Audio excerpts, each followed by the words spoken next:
వక్రతుండ మహాకాయ సూర్యకోటి సమప్రభా నిర్విఘ్నం కురు మే దేవా సర్వకార్యేషు సర్వదా.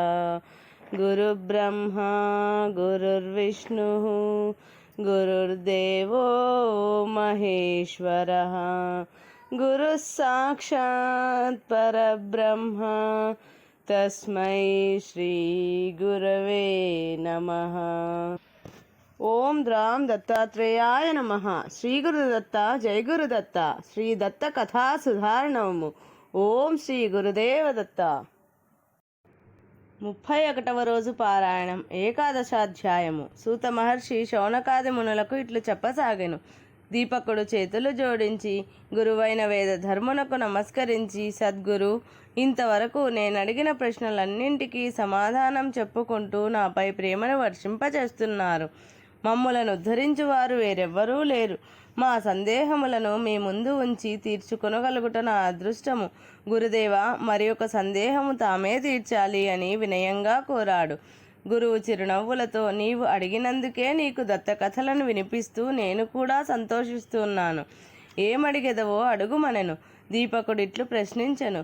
యోగ మార్గము, ధ్యాన మార్గములను బోధించిన శ్రీదత్త స్వామి తిరిగి కర్మయోగము అనగా వ్రతములు, పూజలు, యజ్ఞములను ఎలా బోధించెను?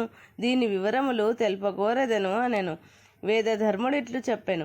ప్రపంచములోని మానవులందరూ యోగమును ఆచరించగలరా?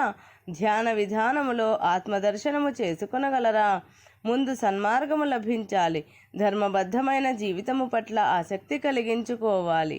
క్రమముగానే భక్తి మార్గంలో భగవంతుణ్ణి ఆరాధిస్తూ ఎన్నో జన్మలు గడిపితే, సద్గురు కటాక్షం కలిగితే జ్ఞాన మార్గంలో ఆత్మదర్శనం పొందగలరని చెప్పుట లేదా? అంతేకాదు, అనేక జన్మలలో అనేక దేవతలను ఆరాధించి ఫలితంగా ఏదో ఒక జన్మలో దత్తుని పట్ల నమ్మకము, భక్తి కలుగుతుంది. అదియు పటిష్టం కావడానికి కొంత సమయం పడుతుంది. పూర్వము సనక సనందనాదులకే ఈ సందేహము కలుగగా మేరు పర్వత శిఖరముపై సమావేశమై చర్చించుకొనుచుండిరి. నారద మహర్షి అచటకు వచ్చిరి.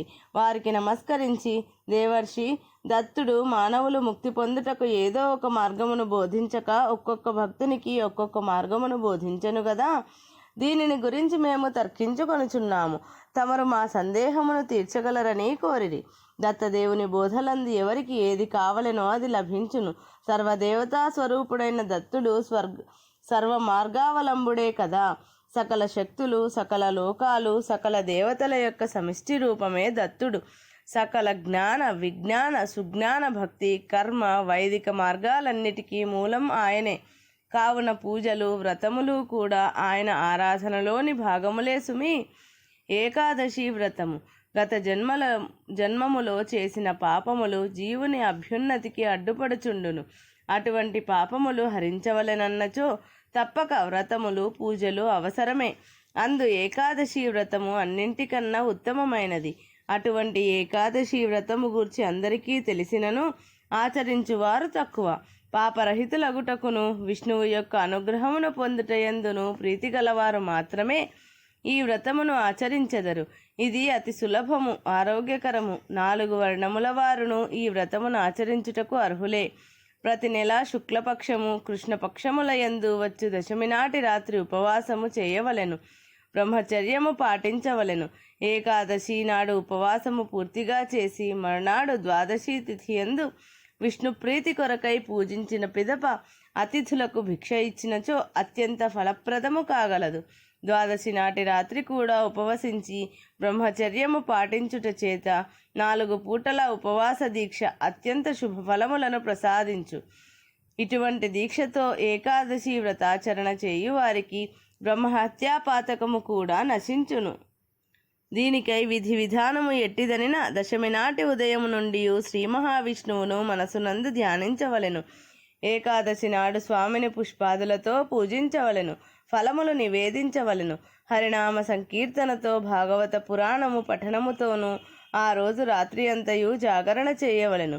హరికథా శ్రవణము ముఖ్యము. తెల్లవారక ముందే స్నానానుష్ఠాన విధులను పూర్తి చేసుకొని విష్ణువును అర్చించి పక్వాన్నములను నివేదించవలెను. అతిథి అభ్యాగతులను పూజించి మృష్టాన్న భోజనమిచ్చి సంతృప్తిపరచి 12 ఘడియలున్న సమయమందునే భుజించవలెను. ఆ రోజు రాత్రియు ఉపవసించి బ్రహ్మచర్యము పాటించవలెను. ఈ విధముగా ఏకాదశి వ్రతాచారణ చేయువాడు విష్ణు సాయుధ్యమునందుకొనుట తథ్యము.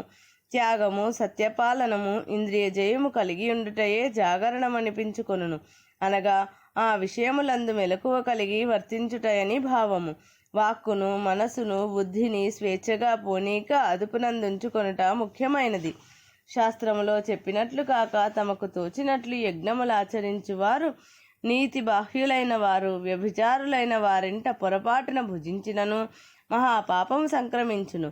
అటువంటి పాపములు ఎన్నైనను ఏకాదశి వ్రతం ఆచరించుట చేత భస్మమైపోయి శ్రీహరి కృపకు పాత్రులు కాగలరు. గంగకు సాటియగు తీర్థరాజమును, విష్ణువుతో సరియగు దైవమును, అమ్మతో తులతూగు గురువును ఏకాదశి వ్రతముతో పోల్చగల వ్రతము మహిలో లేవు. దీనికొక్క ఉదాహరణ చెప్పెదను వినుము అనెను. ఇది శ్రీ దత్తకథ సుధారణం దత్త భాగవతం 31వ రోజు పారాయణము సంపూర్ణం.